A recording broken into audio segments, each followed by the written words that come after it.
Bienvenidos a la presentación del trabajo práctico número 1 correspondiente a la asignatura de Arquitecturas Paralelas. Me presento, mi nombre es Maximiliano Reina y realizaré esta presentación junto a mi compañero Franco Cardoso. En esta presentación definiremos los siguientes temas que serán abordados a lo largo de este video.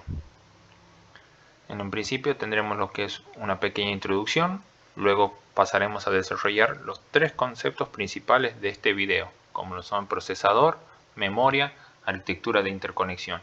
Y por último, para cerrar, una conclusión sobre esta investigación. Hola, mi nombre es Franco Cardoso. A lo largo de este informe vamos a describir cómo se desarrollaron las distintas arquitecturas del cómputo paralelo. Para empezar, todo esto surgió de la necesidad de procesar grandes cantidades de datos en distintas áreas de la ciencia, lo cual hizo que los ingenieros informáticos vieran la manera de seguir aumentando la potencia del cómputo, dando lugar a lo que hoy conocemos como computación de alto rendimiento. Tenemos que en este informe tiene como objetivo abordar los cambios que sufrió el hardware a lo largo de las distintas generaciones. Esto es para lograr dar soporte al cómputo paralelo, como hoy lo conocemos. Por lo cual nos vamos a centrar en tres conceptos muy importantes. Estos son procesador, memoria y arquitecturas de interconexión. Bueno, en esta primera etapa vemos lo que es el primer tema principal de nuestra investigación, que es el procesador.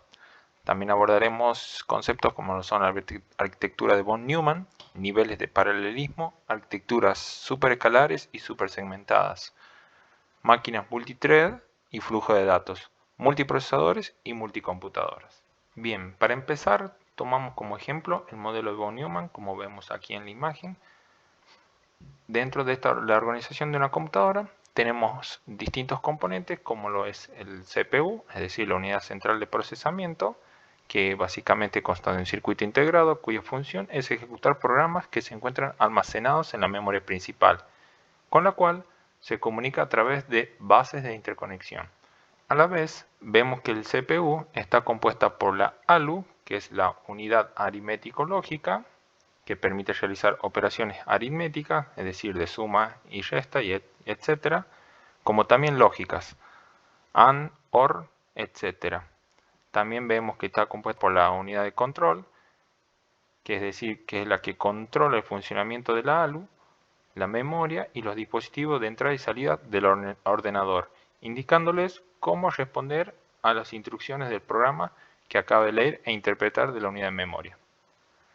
También está compuesta por registros, que son áreas de almacenamiento de alta velocidad en donde los datos se almacenan para luego ser procesados. Como una de las modificaciones que se realizó en el modelo de von Neumann con el objetivo de hacer que las CPU sean más rápidas, encontramos aquí lo que es el paralelismo a nivel de instrucción. Es decir, este tipo de paralelismo se encarga de mejorar el rendimiento del procesador haciendo que varios componentes o unidades funcionales ejecuten simultáneamente instrucciones. En este concepto tenemos dos enfoques principales. El primero, que es el pipeline, que permite organizar el hardware de la CPU para realizar más de una operación al mismo tiempo, explotando el paralelismo entre las instrucciones de flujo secuencial. Luego también tenemos el otro enfoque, que es el de emisión múltiple, que básicamente nos permite replicar las unidades funcionales e intentar ejecutar de manera simultánea diferentes instrucciones de un programa.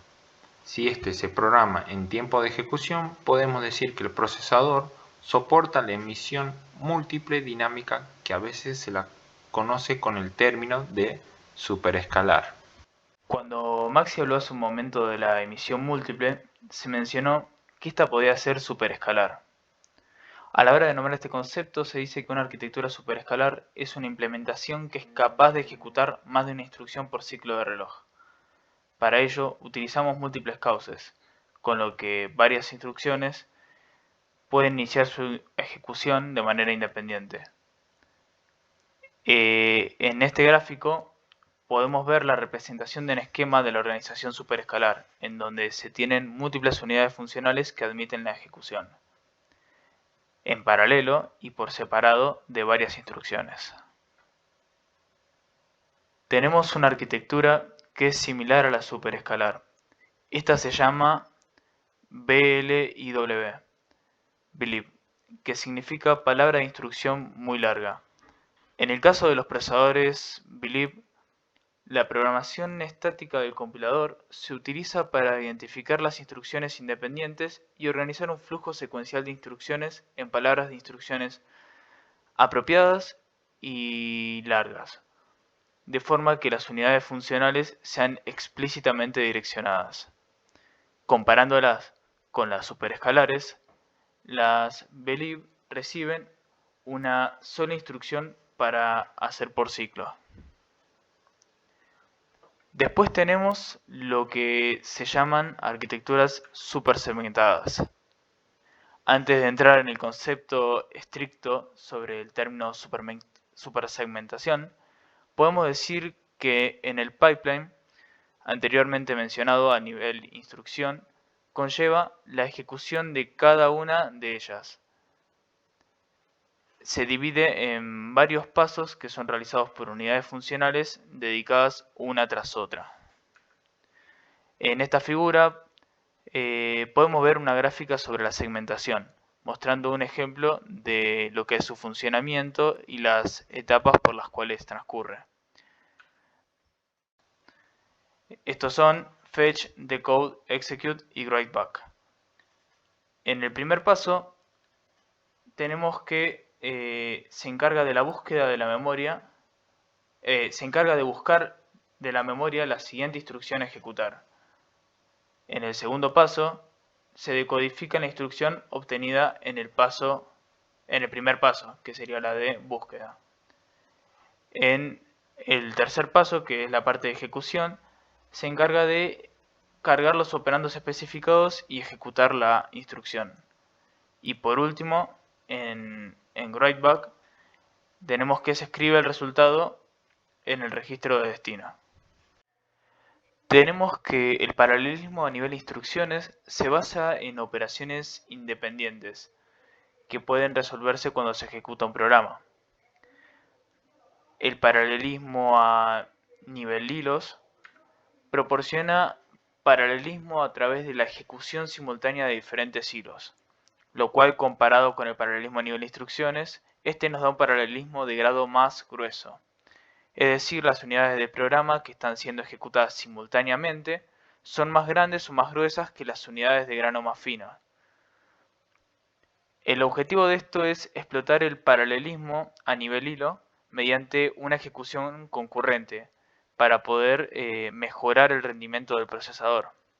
Como vemos en la primera imagen, tenemos que habiendo un solo hilo, el procesador queda inactivo durante varios eventos de entrada-salida. Esta pérdida de rendimiento puede ser de millones de ciclos de reloj. Pero como vemos en la segunda imagen, tenemos que cuando un hilo entra en espera por entrada y salida, se debe liberar el procesador para permitirle a otro hilo el uso de los recursos. El proceso de cambio entre hilos se realiza mediante un cambio de contexto. Los elementos de procesamiento de un arreglo de procesadores no son CPU independientes, ya que todos ellos comparten la misma unidad de control. Nuestro primer sistema paralelo constituido por CPU propiamente dichas es el multiprocesador, un sistema con varias CPU que comparten una memoria en común.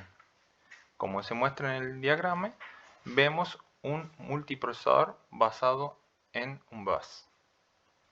A continuación, hablaremos de procesadores de alta prestación. En la informática paralela, la taxonomía de Flynn se utiliza con frecuencia para clasificar las arquitecturas informáticas. Clasifica un sistema según el número de flujo de instrucciones y el número de flujo de datos que puede gestionar simultáneamente. Como vemos en la figura, Mostramos una clasificación en la cual se divide a las SIMD en dos subgrupos. Por un lado tenemos las supercomputadoras numéricas y otras que operan con vectores. Y por otro lado las máquinas tipo paralelos, donde la unidad de control maestra difunde instrucciones a muchas a luz independiente. Luego, la categoría MIMD se ha dividido en multiprocesadores, donde tenemos UMA, NUMA y COMA, y multicomputadoras, donde tenemos categorías como MPP y COW. Aunque los multiprocesadores con un número reducido de procesadores son relativamente fáciles de construir, esto cambia con un número grande de procesadores, dificultando poder conectarlos a la memoria. Por ende, los diseñadores se han limitado a construir sistemas que consisten con un gran número de computadoras interconectadas, cada una de las cuales tiene su propia memoria. Estos sistemas se llaman multicomputadoras. Cuando se habla de procesamiento vectorial, podemos decir que lo definimos como un conjunto de recursos para efectuar operaciones sobre vectores. Su característica principal es que pueden operar con matrices o vectores de datos, mientras que las CPUs usuales operan con elementos de datos escalares. Los sistemas SIMD se conocen como sistemas paralelos que operan con múltiples flujos de datos, aplicando la misma instrucción a múltiples elementos de datos. Estos sistemas son perfectos para paralelizar bucles simples que operan sobre grandes matrices de datos, y esto lo obtenemos dividiendo los datos entre los procesadores. Esto hace que todos ellos puedan destinar las mismas instrucciones a sus respectivos subconjuntos de datos. A esto lo llamamos paralelismo de datos. El paralelismo de los sistemas SIMD resulta ser eficiente en problemas paralelos de datos grandes. Ahora abordamos el segundo tema principal, que es memoria, donde también hablaremos de lo que es organización física de la memoria, la caché y jerarquía de memoria, como también la localidad de los accesos a memoria y la coherencia. Bien, siguiendo con el modelo de von Neumann que habíamos mencionado mucho antes, vemos ahora la unidad de memoria, que es donde se almacenan los programas y datos que el procesador necesita leer y escribir. La memoria principal maneja como unidad el dígito binario, el cual contiene a un 0 o un 1. Estas memorias están compuestas por celdas, cada una de las cuales puede almacenar un elemento de información. También las mismas tienen un número, su dirección, de tal manera que los programas pueden hacer referencia a cada una de ellas. Luego, en lo que es la organización física de la memoria, vemos que se divide en dos grupos, tanto la memoria primaria como la memoria secundaria. La memoria primaria es la que se encarga de almacenar programas y datos para su rápido acceso por parte del procesador. Y por otro lado, la memoria secundaria se caracteriza por ser de mayor tamaño que la primaria, ya que por lo general el usuario requiere almacenar una mayor cantidad de información, la cual no cabe en la memoria principal. A medida que en el tiempo las memorias recibieron mejoras, los CPUs también, por lo que los diseñadores decidieron aumentar la capacidad en sus chips de memoria, y no en su velocidad.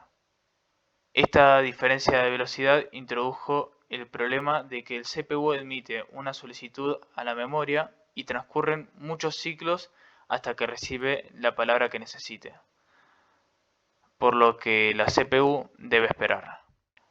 Para ello, los ingenieros construyeron una pequeña memoria llamada caché, que se encuentra dentro del CPU, la cual hace que sea más rápida que la memoria principal. Dentro de las memorias tenemos lo que se conoce como jerarquías de memorias, como veremos en el siguiente gráfico. En la parte superior se encuentran los registros de la CPU, los cuales son accedidos a la velocidad del CPU. Luego tenemos a la caché que definimos anteriormente, sigue la memoria principal, con tamaños que van desde 16 megas hasta muchos gigabytes. Después vienen los discos magnéticos, donde se tiene el almacenamiento permanente. Y por último, tenemos la cinta magnética y discos ópticos para el almacenamiento de archivos. Ahora nos encontramos en el tercer apartado principal de nuestro informe, que es arquitecturas de interconexión. Hablaremos también de impacto de las comunicaciones en el rendimiento. Hablaremos de comunicación en memoria compartida versus distribuida. También de sistemas de memoria compartida, como también de sistemas de memoria distribuidas. Bueno, para dar inicio a lo que son interconexiones, tanto en multicomputadoras como en multiprocesadores, básicamente decimos que ambas usan transferencia de mensajes entre el CPU y la memoria. Ahora, cuando nos referimos al impacto de las comunicaciones en el rendimiento, decimos que es fundamental para el rendimiento en sistema tanto en memoria compartida como en distribuida, ya que el procesador, cuando se necesita leer o escribir una palabra, normalmente lo que hace es tomar cierta línea del bus y esperar una respuesta. Es decir, el CPU envía un mensaje denominado paquete a la memoria solicitándole ciertos datos y la memoria devuelve un paquete de respuestas. Por ende, la interconexión lenta afectaría un rendimiento general de todos los programas paralelos. Si bien algunas de las interconexiones tienen mucho en común, se tiene que hay suficientes diferencias como para que se traten por separado las interconexiones en cuanto a memoria distribuida como también en memoria compartida. Bien, como vemos aquí en el gráfico, tenemos por primer lado la memoria distribuida, luego tenemos una memoria compartida. Bien, hablemos de la primera, que es la distribuida. Tenemos que los sistemas multinúcleos pueden conectar todos los procesadores de manera directa a la memoria principal. Esto se hace a través de un espacio de direcciones global, funcionando de forma independiente, aunque compartiendo los mismos recursos de memoria.